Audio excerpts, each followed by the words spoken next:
Hey, Kettle Corn cousins. I'm about to box up these 3 poppers, wonderful machines.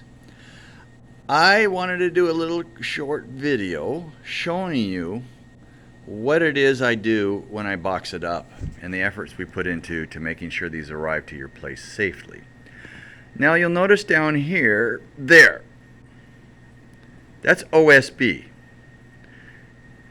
I use and build my own pallets. When I bought them before, they always came to the customer destroyed, just ripped up.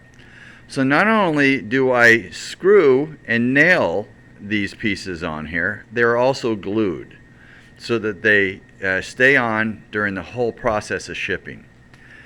I use, sometimes I use OSB on the outside, but I like this, even though it's really nice and pretty. You could probably make some cabinets out of this.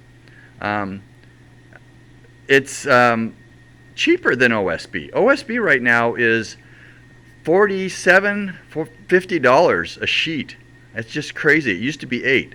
So when it's down to 10, 12, about $14, I'll buy OSB. It's a little stouter, but this does more than well enough. And actually, I found out with the OSB, the forklift drivers will actually push it around with their forklifts. So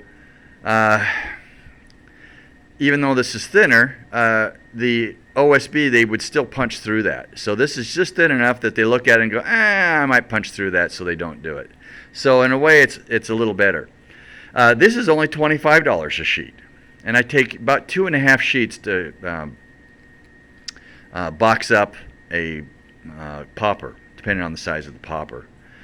And also, the nice thing about the thinner stuff is it's quite a bit lighter. This exact same popper right now, when I get it done, this one over here was 175 pounds. This one will be about the same. It's only 1 pound heavier.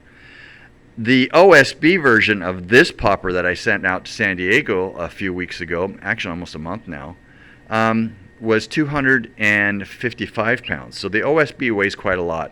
And of course, the more it weighs, the more you pay. So I'm trying to keep the weight down there. Now, when you get your popper, particularly the original and the Premier, I take the handle off, I screw it to the pallet. Now, the reason why I do that is to save a little bit of height in the process of building this. And as a result, I keep the cost down because it's not as high. This one right here is taller than this one will be because the handle that's on it. So when I can take the handle off, I do. Like for example, this one right here, I will take the handle off. Now this one's waiting for an auto stir, and the auto stir is higher, so I usually just leave the handle on when that's the case. But you're going to see this strapped or screwed to the bottom, and also you'll have a 2x4 to the front that's zip tied to those handles, and then along where my hand is here, not only is it glued, but it's also screwed to the plywood on the outside. So when you take that apart, keep that in mind. Look for screws to unscrew. I do that just kind of help keep it from flexing too much. But this is basically how they're all set up. We build our own pallets. We cut our own box sides. And in some cases, like this one, we actually use a strap, a ratchet strap, sometimes 2 of them to hold it down. This one will get 2 because it's a pretty big machine. Don't want it moving around. Anyway, there you go. Just another way that our machines are just a little higher quality. Not just the machine itself, but the shipping container that you're going to get. All right. Talk to you later, cousins. Bye-bye for now.